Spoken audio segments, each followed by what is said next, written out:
iyada oo tan iyo maalintii shalay ahayd roobab laxad ay ka da'ayeen gobolada galbeedka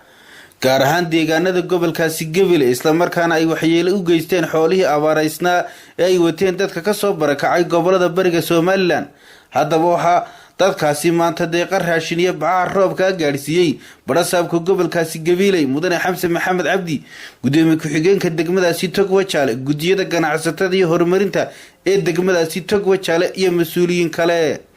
deeqdan uu soo diray mid ka mid ah dadka muxsiniinta ah oo sheegay in aan magaciisa la shaacin isla markaasina ku soo hagaajay Sheekh Maxamed Ibrahim oo ka mid ah gudida horumarinta ee degmadaasi Togwajaale intaasi kadib waxa halkaasi ka hadlay barasaabka gobolkaasi Gabiley mudane Xamse Maxamed Cabdi gudoomiye ku-xigeenka degmadaasi Togwajaale ahna kusimaha gudoomiyaha degmadaasi Togwajaale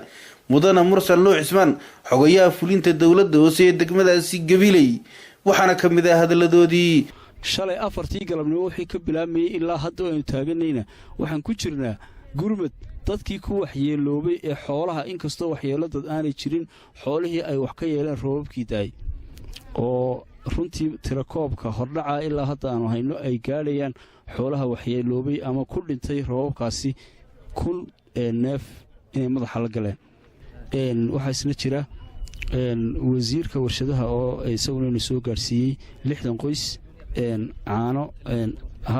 caano la siinayo ayuuna soo gaarsiiyay oo iyadana mas'uuliyiintaasina waxa hadaladoodii kamid ahaa waayay dadkii shalay iyo daraad iyo maalmihii dhaweyd soo degay cusbaa ay xooluhu ka dhinteen aad halkaas sida barasaabku sheegay waxa ku dhintay xoolo ilaa 1000 qof 1000 neef iyo saayid gaaraya 1000 neef imika waxa ku hawlan oo aasaysa cagaftii dawladda hoose ee shawashaahaydu ku jirta si aanay kaloore iyo daacun iyo cudurrooda dhacin waxa kale oo iyagana aad ugu mahadnaqayaa dadka deegaanka tuulooyinkaasi degan oo ilaa xalay ilaa maanta haddii gaadiid cagafyaal leeyihiin haddii ay xoogooda ay leeyihiin ugu adeegay dadkii walaalahooda ahaa ee dhibaatadu soo kicisay ee roobkana ku dhuftay kagana soo daadgureynayay dadkii iyo carruurtii iyo xoolihiiba ilaa maantana laga daadgureynayo hawshaasina waxa weeyaan ilaahay mar hadduu raxmadda inoo shubay waynu ka dogsan doonaayo inta keliya soo hadha ayaa wax noqon doonta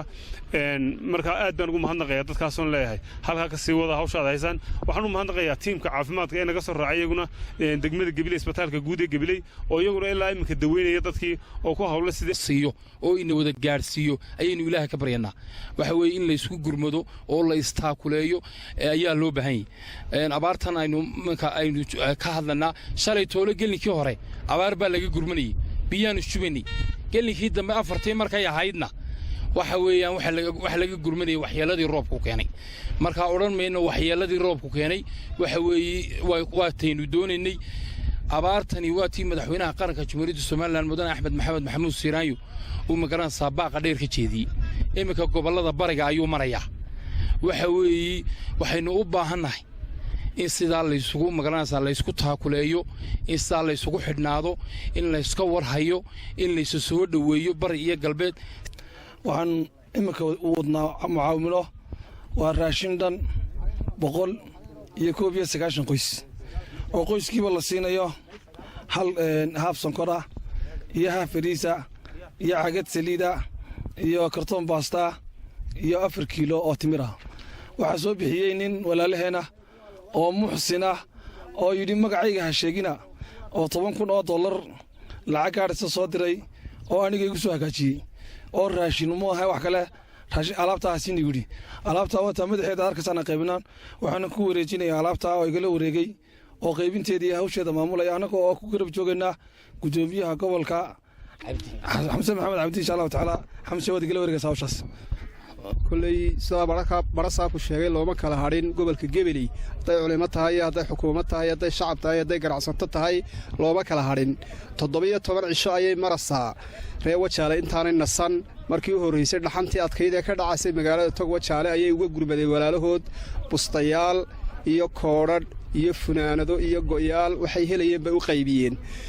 waxa ku xigay bacaa ku xigay markaas waxa ku xigay biyihii oo loo qodayay oo barasaabka gobolka Gabiley uu noo soo diray waxa weeyaan markaasi cagabtii sheewashii way u qodasay bacdana waanu siinay biyahana waanu siinay saddexdaaba bilaash baa lagu siinay markii la isku naxariistay buu Ilaahay tabaaraka wa tacaala inoo naxariistay aad iyo aad baan dadka reer Soomaaliland ugu mahadnaqanaa naxariista badan le meel kastoo jooga gudo iyo waxa weeyaan dibadba waxaan si gaar ah ugu mahadnaqayaa dadka reer Wajaale ee naxariista badan leh ee wax kastoo ka codsanay markaa culimadu u soo jeediso markaa si degdeg ugu dhawaaqayay raxmaduna heshana gurmad xoog lana siiyay kuwana waa mahadnaqaynaa waxaanu kaloo mahadnaqaynaa gurmadkan kale noo yimid ee madaxda gobolka iyo degmada noo soo gurmadayna mahad baanu celin Qadar Cabdi Cabdilaahi warbaahinta madaxa bannaan degmada Tog Wajaale.